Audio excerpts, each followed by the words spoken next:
Hi there, and it's Pievember again today. So today I'm going to be making a pork pie. It's a pork and apple pie, and I have approximately 1.5 pounds of diced pork made into fairly small dice, not huge, not really tiny.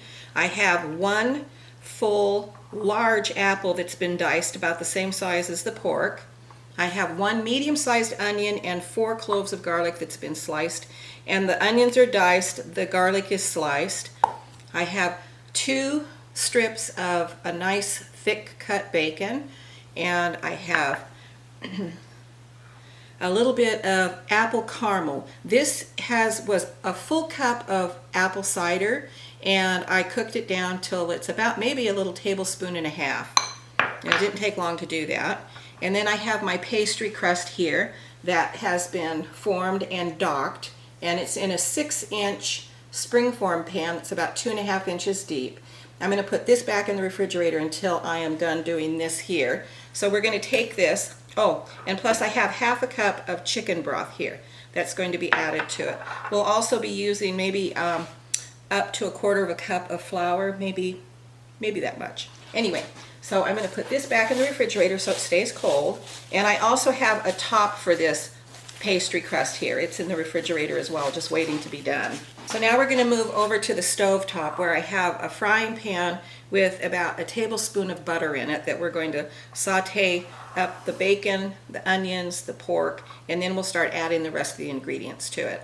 Okay, so I have the pan on the stove with the butter, and we'll wait till this melts and gets sizzling. There are quite a few pork and apple pie recipes out there. All of them look good. I haven't seen any that don't look good. I think that this would also be kind of a nice one to maybe substitute the apple for prunes. Maybe not that much prune, but I think that that would be really good too, because pork and prunes go well together. Almost like making a Marabella chicken, only with pork.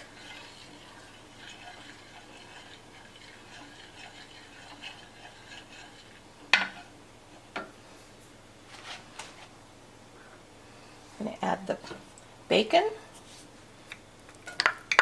Saute the bacon off a little bit, then we'll add the onions and garlic. And the last thing that we will add probably is the apple.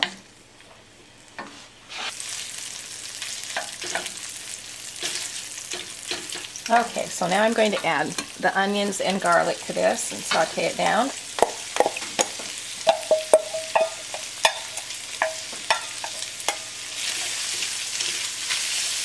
And we're going to just saute this down until the onions and the garlic are softened.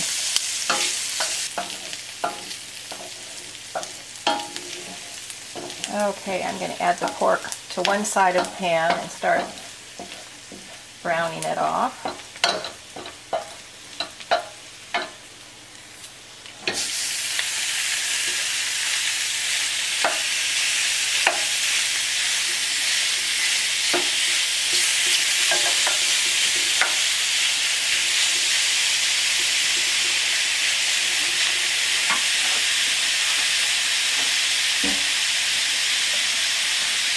And I'm going to add a little bit of salt and pepper to this.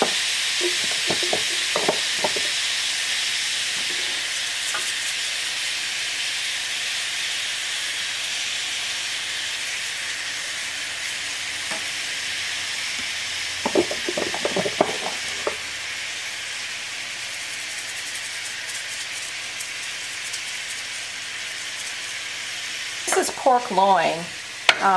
That was really pretty lean. There wasn't much fat on it that I diced up.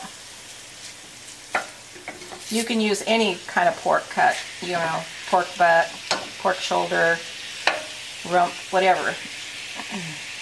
And when you're cooking this pork off, you want to just take it down so that there's no pinkness left. Because basically the ingredients, the filling for the pork pie are all cooked.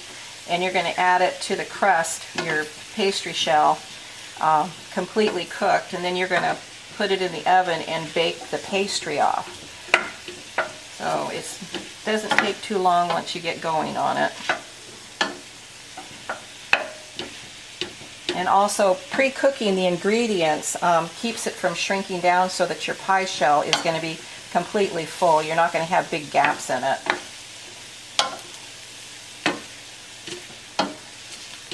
This is not a pork pie that you add gelatin to, though, because some of the little pork pies that you see in British recipes, they have there's a little hole in the top that they add a gelatin mixture to, gelatin with broth in it, to make the gelatin throughout the different ingredients in the little pork pie. But those are usually little guys, and they're really cute. They're like a miniature pie, like a one-serving pie.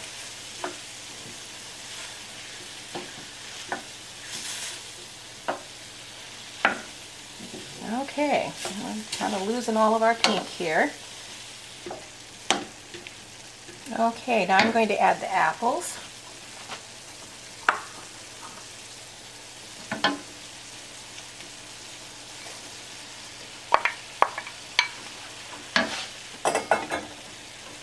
And now we're going to add the reduced apple juice, this apple cider that's been reduced down. And you can see it is thick. It's really, really tasty. This would be good served over ice cream too. For a more intense apple flavor, you could reduce down 2 cups instead of just 1.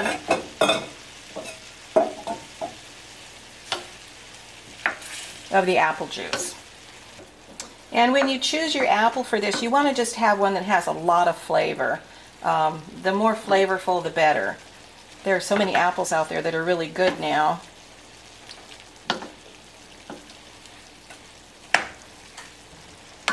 So now I'm going to sprinkle some flour over this, but I'm going to use a strainer to sift the flour over the top.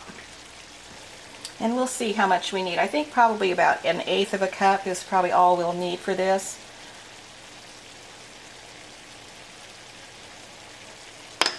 So that would be 2 tablespoons of flour.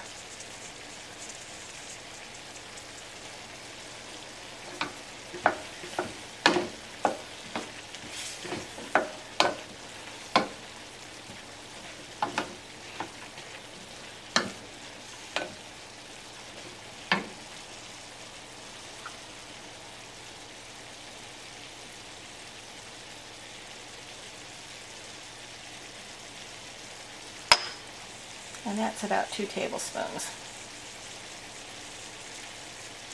I like to use a strainer to put the flour in with so that you don't have any lumps that might get stuck somewhere in the pie filling that don't dissolve. And now we're going to add the 1/2 cup of chicken broth.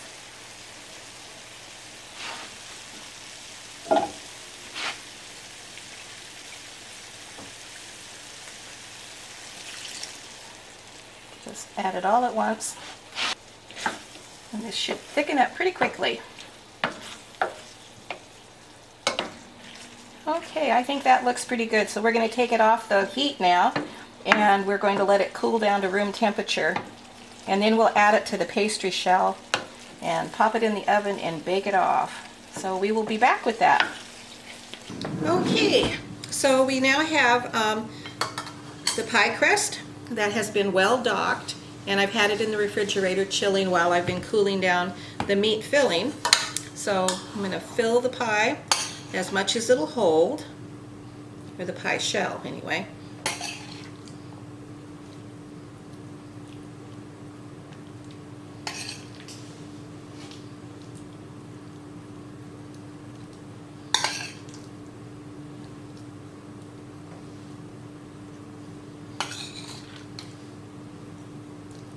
Wait, I guess I better put my bird in here.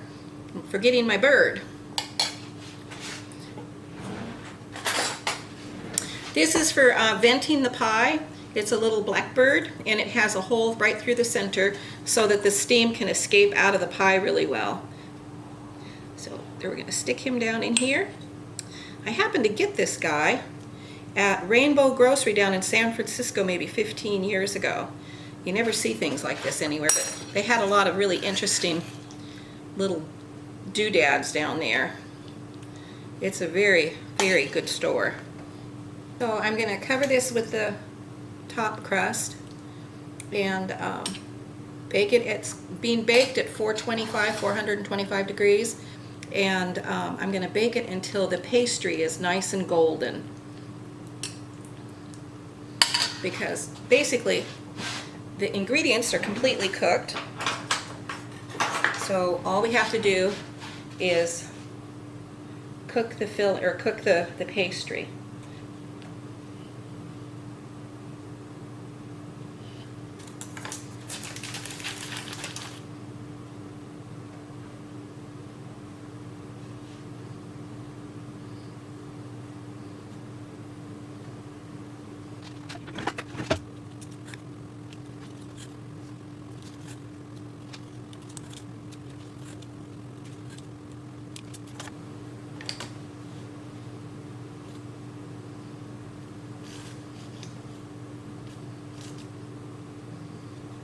Sealing the edges together here. And I'm going to be baking it on a cookie sheet so that if there's any drips, it's caught on the cookie sheet.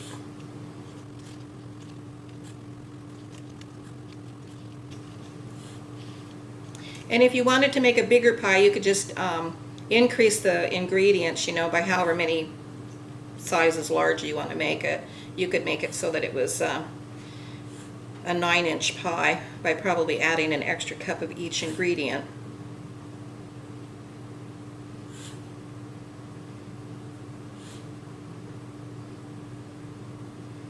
Anyway, you just scale up or scale down as to whatever size you want to make your pie.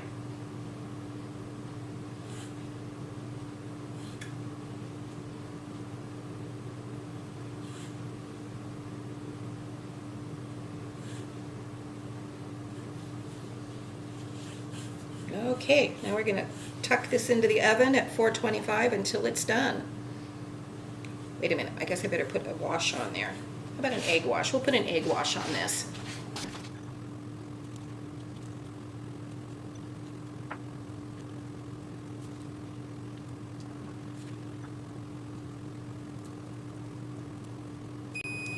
There we go.